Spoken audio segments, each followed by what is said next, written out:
previous slides we had seen formulae for angular momentum L, formulae for torque, and the relationship between L and tau.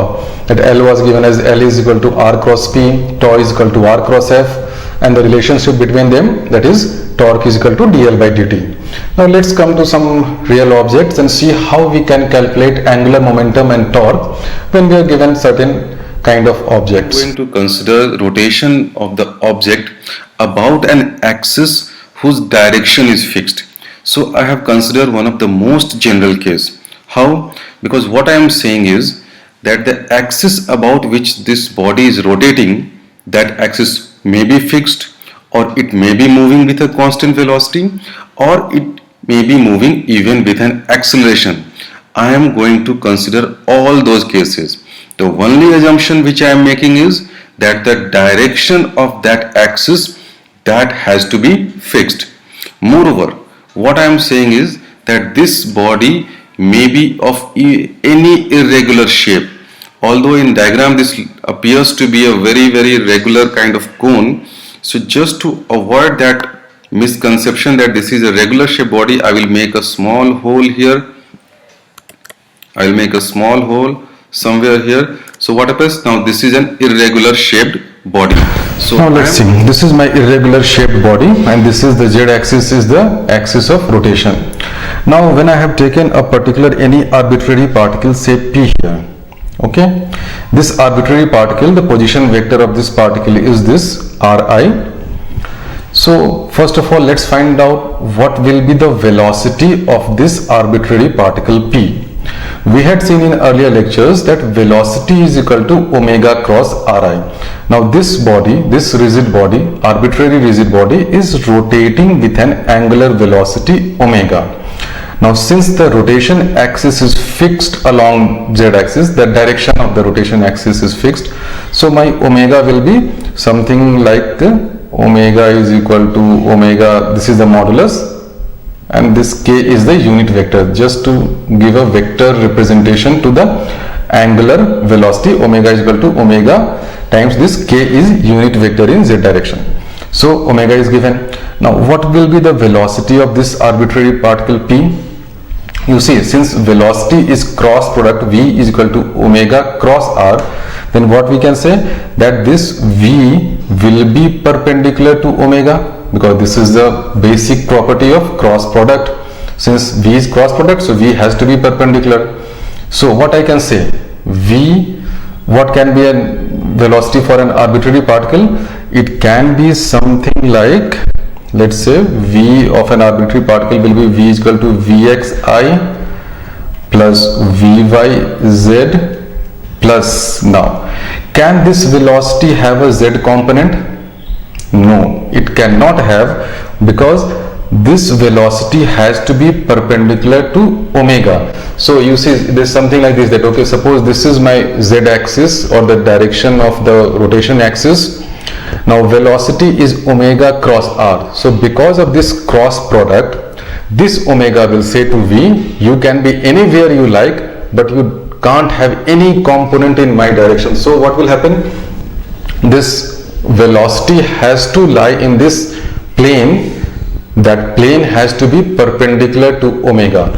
So ultimately what will happen, that this velocity of the arbitrary particle will be in a plane, either in xy plane or in any such plane which is perpendicular to xy plane, because omega will always say that velocity v, you can't have any component in my direction because you are my cross product. So suppose you have a you write something like, say v is equal to vxi plus vyz plus vzk also. I will prove that this will come out to be 0. You see, suppose vzk. Now since v is perpendicular to omega, what will be? V dot omega will be 0. Okay. Now when you take dot product with this omega, what is omega? Omega is omega times k. So what will be v dot omega? That will be vz omega, because all this I dot k is 0, j dot k is 0 and k dot k is 1. So this will be vz omega. Now this has to be 0. This implies that vz is equal to 0. That is, this velocity cannot have any z component. This is the direction of any arbitrary particle p. This cannot have a velocity in z direction, so velocity has to have only x and y component. So it will be something like this thing: vx is equal to vi, vv is equal to vxi plus vyj. Now that we have found out the direction of this velocity vector, let's find the magnitude also. So what we will do, we'll see the next slide how to find the magnitude. You see, now this velocity is equal to omega cross ri. This is a formula given to us. I can write this ri as sum of these two vectors. Ri is equal to r perpendicular plus r parallel. This is a very old formula which I have been using continuously since the calculation of angular momentum and torque days, and this is a very important step, how to break a position vector into two parts. One part is along the axis, another part is perpendicular to axis, and you would have seen I am using this this decomposition of position vector into these two components nth number of time, and this is very useful. That's why I am using this thing. So why I can write down the vi is equal to omega cross r perpendicular plus r parallel. Now what will happen? You see, since this omega and r parallel are parallel vector, their cross product will be 0. So you will have vi is equal to omega cross r perpendicular. That is, this vi is omega cross r perpendicular. Now these two vectors are at an angle of 90 degree, so their modulus vi is equal to omega into r perpendicular. So the magnitude will be vi is equal to omega r perpendicular.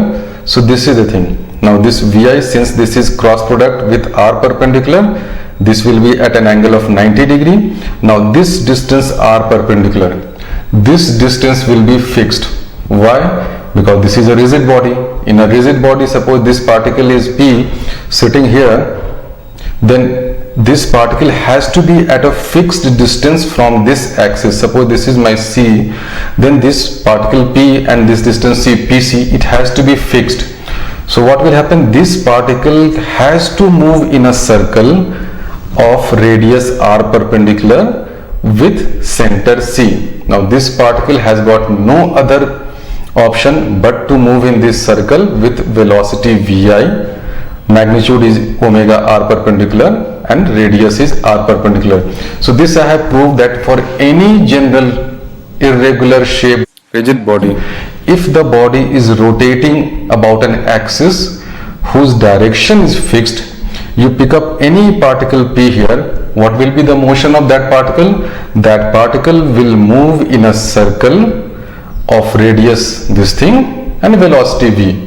Now can this velocity change? Of course, if your omega changes, your velocity will also change. Now that we have found out velocity of any arbitrary particle, let's find out what will be the angular momentum because of that arbitrary particle. So let's say this is my particle p here. This point mass p is situated here.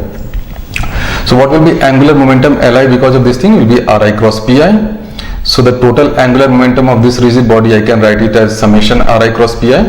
If you suppose this body is continuous, then instead of summation I will use integration. Now again this thing, what is Ri? Ri is r perpendicular plus r parallel, same old trick. So this Ri is r parallel plus r perpendicular. So I can write Li is equal to r perpendicular plus r parallel cross Pi. Then this Li will be this thing plus this thing. Now wait at this step. Suppose any arbitrary point P has been given. So what will be the angular momentum of this Li? Can it have an x component? Can it have a z component? The answer is yes. Some of you might be thinking that since this body is rotating about an axis which is parallel to z direction, Lx and Ly both will be 0, but the answer is wrong. It will have some Lx and Ly component. How I will show you. You see, this is the velocity omega cross r1, and in last section we had seen that this velocity of any arbitrary particle will have something like vxi plus vyz. It will not have any z component. So what will happen? This is an velocity, because this is moving in a plane which is parallel to xy plane. So what will we say? Any arbitrary Li, if I am using that formula of mi Ri cross Vi, this formula I am using here, Ri cross Pi, instead of Pi I have written mi cross Pi. So if I am using the determinant formula, mi will be outside, you will have I here, j here, k here. So this Ri cross Vi will be x, y, z component will be here, and this Vi I can write Vxi plus Vyz, and this, since this Vz is 0, this 0 will be here. Now it's very simple to find out this determinant. What will be this determinant? Mi will be common, it will come out. What will be the I component? Will be y into 0 minus this thing. So it will be something like minus Viz into I. Then if you take this plus j, it will be this minus this, something like Vx z j, there may be plus or minus sign, plus k times Vyx minus Vxy into k. So the whole idea is that when you find angular momentum of any arbitrary particle, it will have both Lx component also and it will have Ly component also. You may say, why this component is coming? I will tell you. This component is coming because this is a three-dimensional body. There is a z sitting here. Had this, suppose instead of a three-dimensional body, suppose I was considering motion in a plane, in a two-dimensional plane, in an xy plane, or say I was considering motion of a body, something like say this body, suppose this is completely flat, it has got no thickness, no z component. In that case what will happen, that your this z which is sitting here, that will go to 0, this will become 0. Moment this z becomes 0, your Lx, this component, and your Ly, this component, both will become 0, and you will have only an Lz component. So this is the thing which is discussed in most of the books, that it is assumed that you are having a body of negligible thickness, that is you don't have any z component. But since I have assumed that this is a general body, it can have both x, y, z component for any arbitrary position vector. So this L, this Li will have Lxi plus Lyz plus Lzk. So it appears that my life has become very difficult because my L has got all the three components. Now how to deal with it? Simple, we ignore the Lx and Ly because our motion is confined, our angular motion, rotation is taking place in an axis which is parallel to z direction. So this calculation or this theory I had shown that Lx and Ly will be non-zero only for completeness sake, that suppose you are given a three-dimensional body, just by that you should not say that okay Lx and Ly will be 0 because I am rotating about z axis only. Even if you are given a uniform shaped sphere and that sphere is rotating along an axis which is parallel to z axis, of course Lz will be there, but you will have Lx also, Ly also, because that sphere is a three-dimensional body. So another related concept is, most of you might be thinking that okay, this is a three-dimensional body, and in some of the books of physics this chapter of rotation is considered a general motion in two dimension.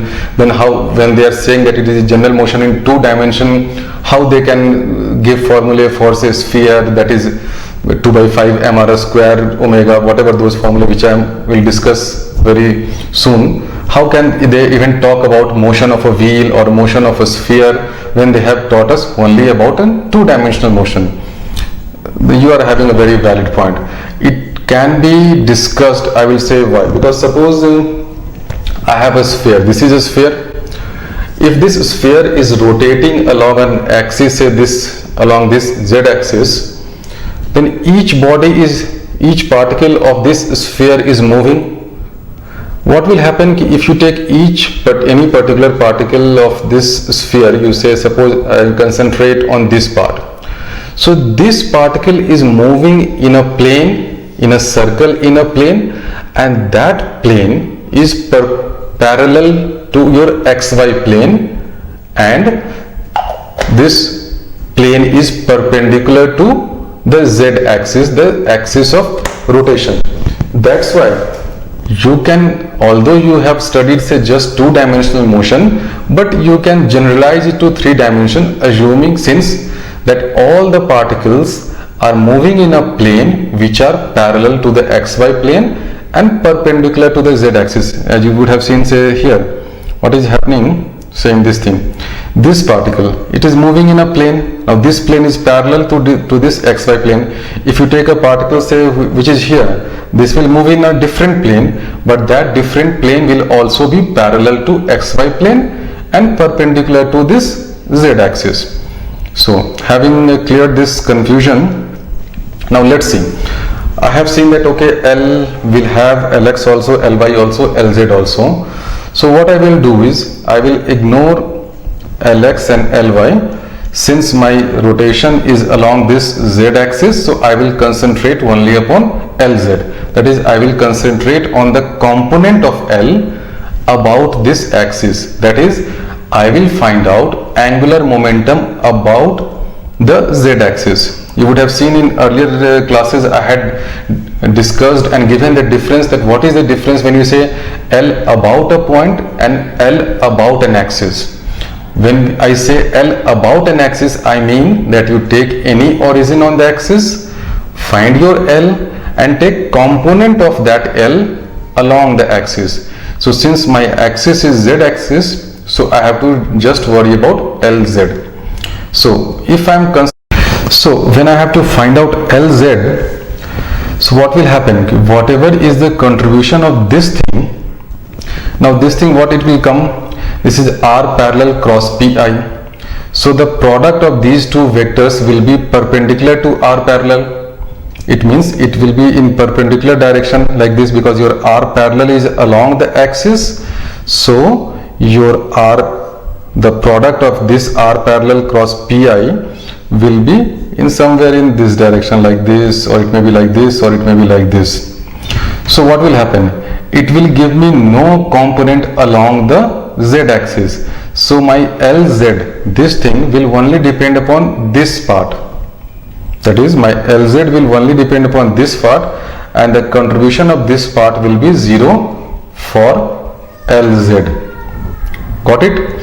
So when I am finding out Lz, I will forget about this part and I will only worry about this r perpendicular cross pi. I am finding out z component of this Liz. This thing is 0 because this thing will not contribute anything for Lz, and this thing will give me something. And what it will give me? This r perpendicular cross pi. Now since the velocity, we had seen in last slide that velocity was perpendicular to this r perpendicular vector, their cross product, what will be sine theta? Sine 90 will be 1. So this will be r perpendicular mi, and what is the magnitude of this velocity? Omega r perpendicular. So I will write it here. So ultimately I will get mi r perpendicular whole square omega. Now since in subsequent steps I am assuming that wherever I am writing this ri, I am meaning this r perpendicular, so I can remove this subscript perpendicular just so that I get a neat and compact formula. And this pi is perpendicular to r perpendicular because I will show you that slide also. You see, we had seen here, this was my velocity. So what will happen? My pi will be in this thing, because pi is nothing but m into mass into velocity, this momentum. This is r perpendicular and this is 90 degree. So when I am taking cross product of this thing into this thing, what will be the magnitude? It will simply be r perpendicular into m into vi, because of this cross product sine 90 is 1. So I have to find Lz, the total Lz, that will be summation of these Li's. So what will be Lz total will be summation mi ri square omega.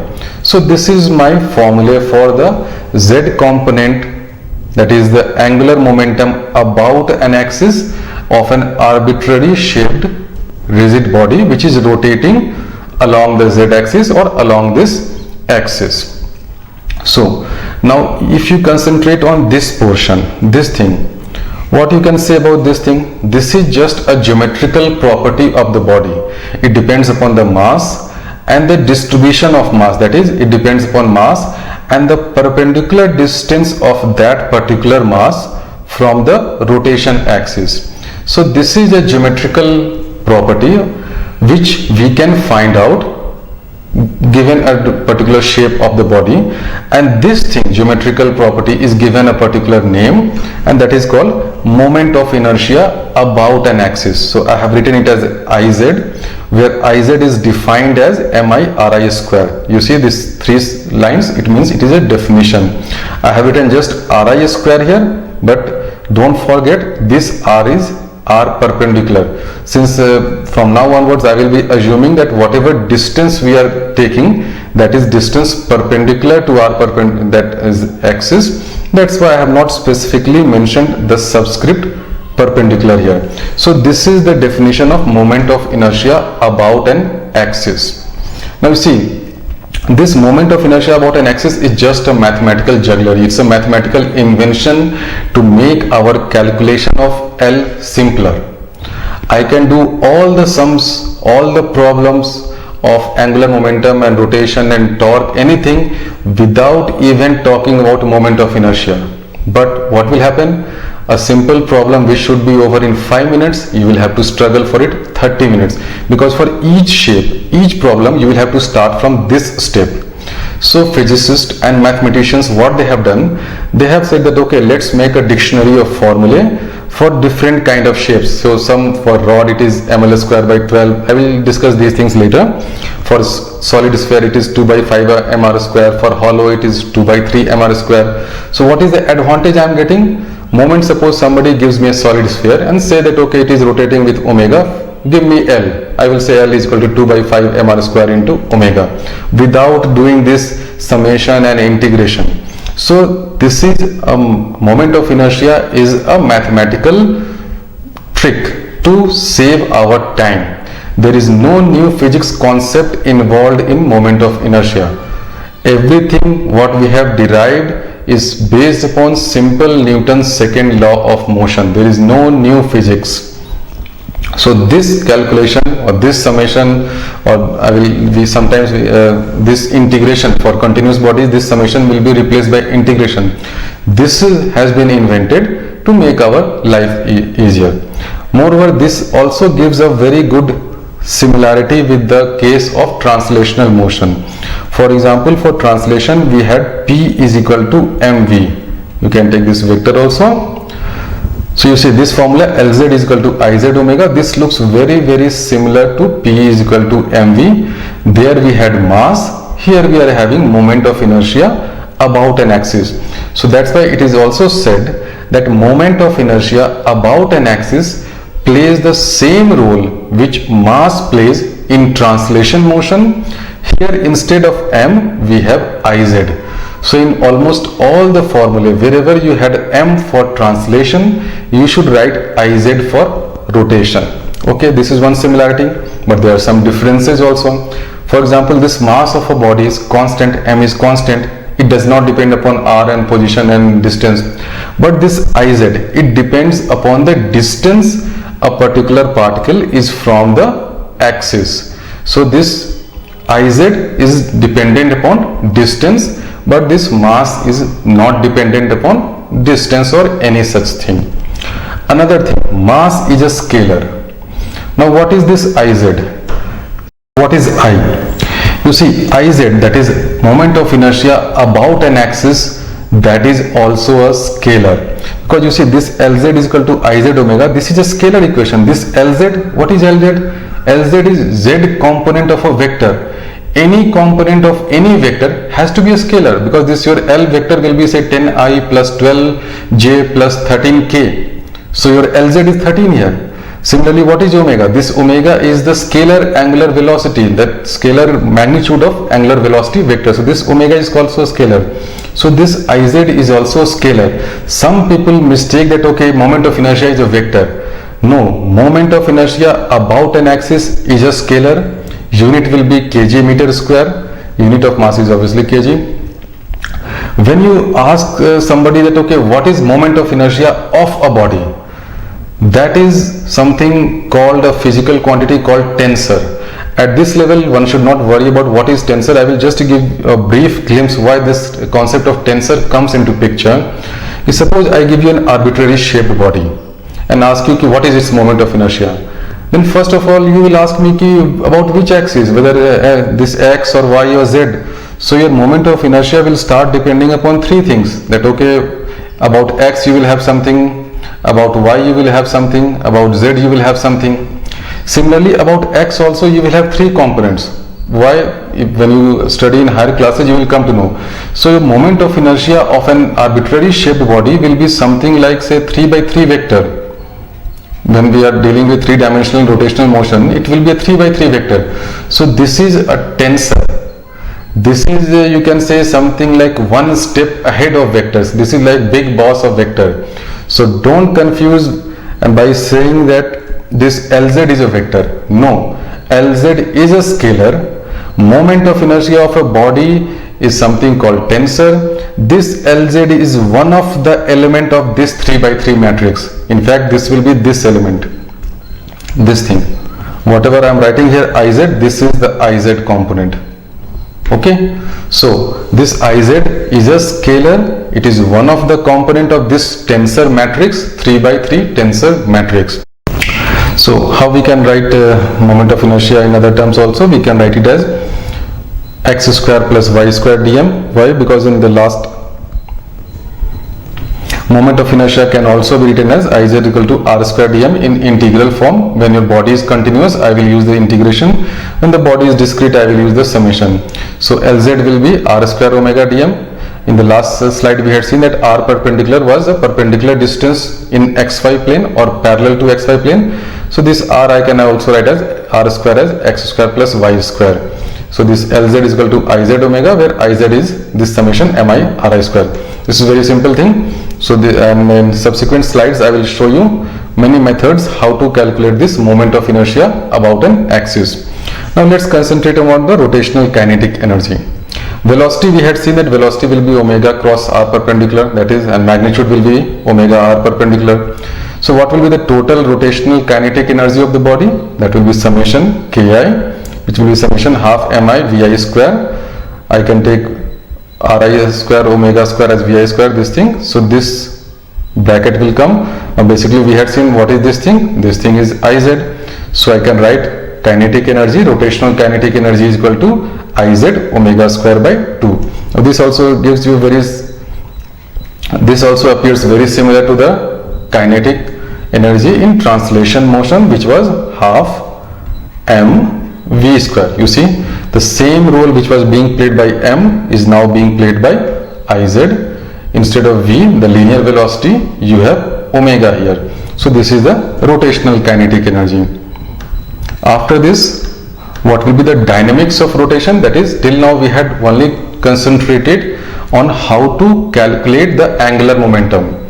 Now that we are finished with that project, we have to see what causes a change in angular momentum. Suppose the body is rotating now faster, or it is accelerating or deaccelerating. What will be the cause? Obviously the cause will be torque, because we had seen that torque is equal to dl by dt. So the same equation, if we write for rotation about an axis, it will be torque, external torque, because we had seen that internal torques add to zero because of Newton's third law. So torque external will be dl by dt. Now I can write L about the axis as Lz is equal to Iz omega. So I can write torque external is equal to Iz alpha. What we had seen last time, that this tau is equal to dl by dt is only valid when my axis or when my origin is not accelerating. The moment my origin is accelerating, that is origin about which this L and this tau is being calculated, suppose that origin O is accelerating, then this formula will start to break. To avoid the problem what I had told, it's better to take torque about center of mass.